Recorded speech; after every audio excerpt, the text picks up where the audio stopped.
વેચવા શહેરીજનો યોગના સહારે જોવા મળી રહ્યા છે। કસરત અને મોર્નિંગ વોક પણ કરતા નજરે પડી રહ્યા છે। ત્યારે શહેરીજનો ગાર્ડનમાં મોર્નિંગ વોક કરતા નજરે પડી રહ્યા છે અને આ મોર્નિંગ વોક કરતા લોકોની સંખ્યામાં પણ વધારો થતો નજરે પડી રહ્યો છે। જે રીતે શિયાળાની શરૂઆત થઈ છે અને શિયાળાની ઠંડીએ વેગ પકડ્યો છે, જેને લઈને કસરત અને મોર્નિંગ વોક કરનારા લોકોની સંખ્યામાં પણ વધારો જોવા મળી રહ્યો છે। આ ગાર્ડનના દ્રશ્યો કે જ્યાં વહેલી સવારે લોકો યોગ કરવા માટે અને મોર્નિંગ વોક કરવા માટે નીકળતા નજરે પડી રહ્યા છે।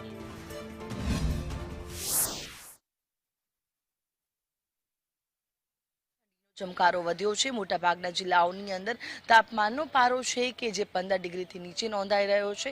અમદાવાદમાં પણ ઠંડીનો ચમકારો વધ્યો છે અને તેની વચ્ચે હેલ્થ કોન્શિયસ લોકો છે કે જે વહેલી સવારે આ ઠંડીની વચ્ચે એક્સરસાઇઝ, યોગ અને મોર્નિંગ વોક કરતા જોવા મળી રહ્યા છે। જે રીતે અમદાવાદમાં જો તાપમાનની વાત કરીએ તો તે 13 ડિગ્રી સુધી પહોંચી ગયો છે અને જે અમદાવાદના વિવિધ પાર્ક હોય, ગાર્ડન હોય તેની અંદર લોકોનો ઘસારો પણ હાલ વધી રહ્યો છે। જે હેલ્થ કોન્શિયસ લોકો હોય છે તે આ ઋતુ દરમિયાન જે સ્વાસ્થ્યની વધુ તકેદારી રાખવા માટે અલગ અલગ પ્રયાસો કરતા હોય છે। ત્યારે ખાસ કરીને જે અમદાવાદના અલગ અલગ વિસ્તારોની અંદર જે ગાર્ડન બનાવવામાં આવ્યા છે તેમાં જે ઓપન જીમ છે તેમાં જે સંસાધનોનો ઉપયોગ કરીને લોકો ફિટ રહેવાનો પ્રયાસ જે છે તે કરતા જોવા મળી રહ્યા છે। તો બીજી તરફ મોર્નિંગ વોકર્સની સંખ્યા પણ સતત વધતી જોવા મળી રહી છે।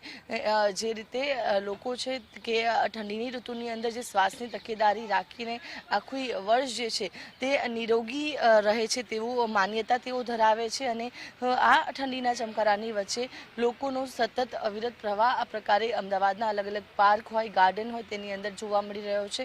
એટલે કે એક તરફ ઠંડીનો ચમકારો અને બીજી તરફ હેલ્થ કોન્શિયસ લોકો દ્વારા ગાર્ડન અને પાર્કની અંદર આ પ્રકારે જે એક્સરસાઇઝ કરી રહ્યા છે, મોર્નિંગ વોક કરી રહ્યા છે, જોગિંગ કરી રહ્યા છે અને સ્વસ્થ રહેવા માટેના તમામ નુસ્ખાઓ લોકો અપનાવતા જોવા મળી રહ્યા છે।